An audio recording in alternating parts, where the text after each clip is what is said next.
Avon contracted him to get at you. The brother wouldn't stop coming until you two bumped. It's my fault. I should have said no to Pop Joe from the get-go. Avon's father was plain evil, and the son ain't no better. Neither is Stringer now that we're making a list. Oh, I'm going hard after Stringer. Avon Barksdale is viewed by many Wire fans as one of the final and few honourable players of the game. The lesser evil when compared to his ruthless counterpart Marlo Stanfield, the king who reigned over the kingdom, for the final moments of the so-called good old days we see glimpses of in Season 1. He's one of the only kingpins who holds his soldiers at a higher moral standard, even calling them out when they're found breaking rules he holds so dearly, regardless of whether or not such is to the benefit of the Barksdale organisation. On a Sunday morning? Yo, I don't give a fuck, man. I hear that cocksucker's name, man. I ain't thinking about a church day. The Sunday truth's been around as long as the game itself, man. I mean, you know what I'm saying? You can do some shit and be like, what the fuck? But hey, just never on no Sunday, man. However, in my eyes, I just don't find myself holding Avon in the highest of regards like the rest of the fanbase. In Season 1, Butcher describes Avon's father as playing evil, and then goes on to describe Avon as no better. Now whether or not Butcher was simply just being biased toward Omar here, who knows?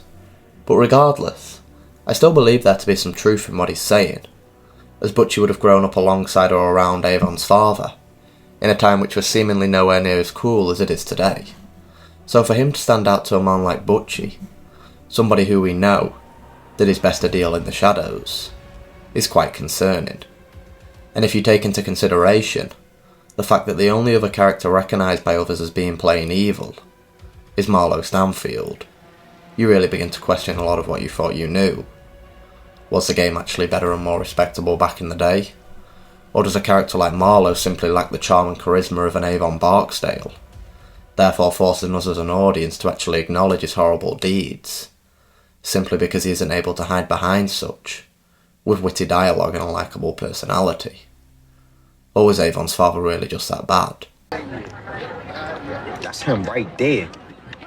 That's Omar's boy.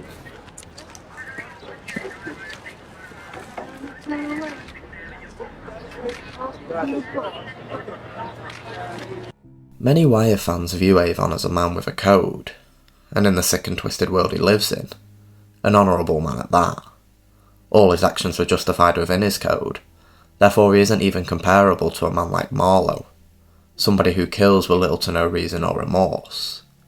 However, if we look closely, comparing all those the two had killed, or were responsible for killing, we'll find out that Avon isn't really all that different to his successor, where Marlo murdered players like Little Kevin, because there was a chance that Kevin may or may not have snitched.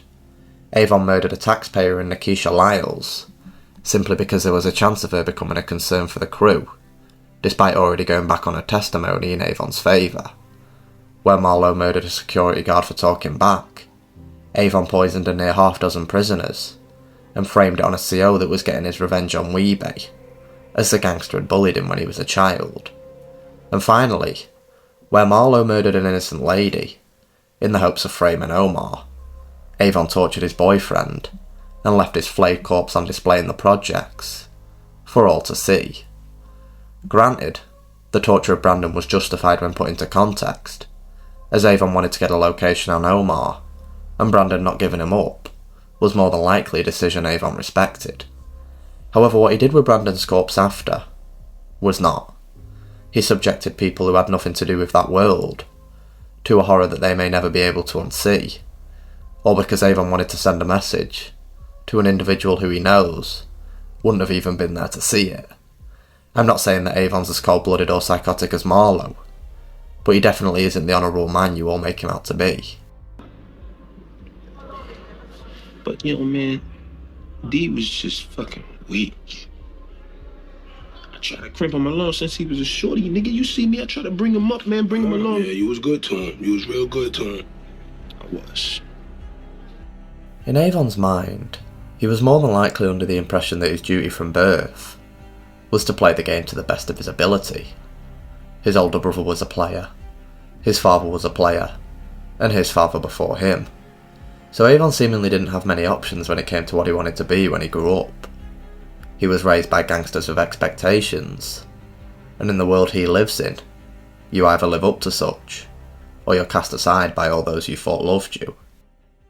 This right here is part of the game, D. And without the game, this whole family would be down in the fucking terrace living off scraps. Shit, we probably wouldn't even be a family. Start over, huh? How the fuck you gonna start over without your peoples?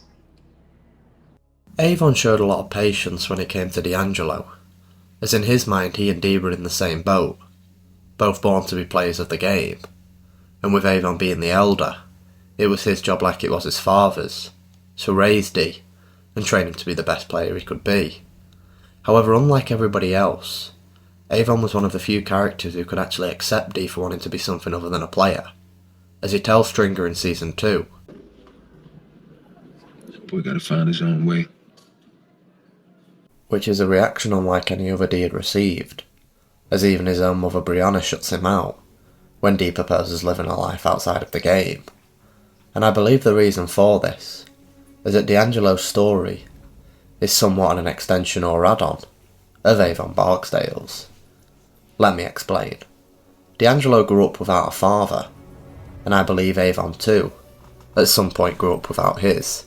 As in Season 1, D'Angelo tells us that his grandfather was Butch Stanford, a notorious kingpin McNulty and Bunk seem to recognise, and seeing as though Avon's father is never mentioned by name, as well as D'Angelo's, it's plausible to assume that Butch Stanford was in fact either Avon's father, or the father of D'Angelo's father.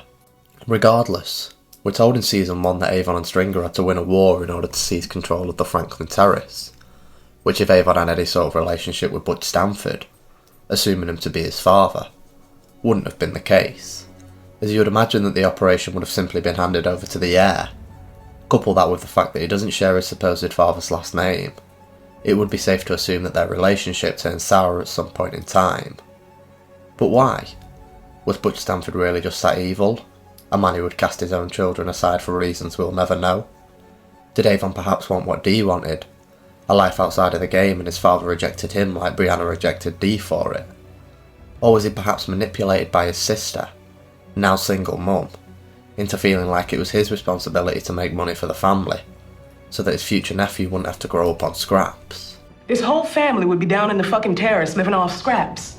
If true, then a large reason as to why Avon fought for the towers would have been for Dee, and perhaps the reason he accepted Dee in his decision to leave was because at one point in time, Avon was in a similar boat, but had to sacrifice his own hopes and aspirations so that Dee could have a crack at living the life Avon may have wanted for himself many years ago. Either that, or if he used Dee as a sort of investment, I took you under my wing and made you my responsibility, and if you decide that you want something else, then I failed you as a mentor, and so I'm not to blame you, rather than I am myself.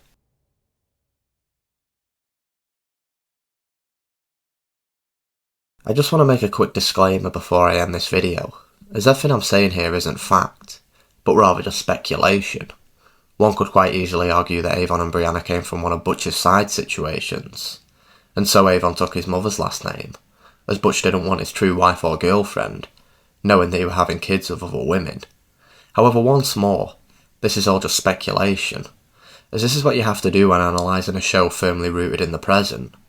You're told what you need to know for the narrative to work, and anything beyond that is all just theory. Anyway, I just want to thank you all so much for watching this video. Please make sure to like, subscribe, and turn on post notifications, and I'll see you all in the next one. Peace!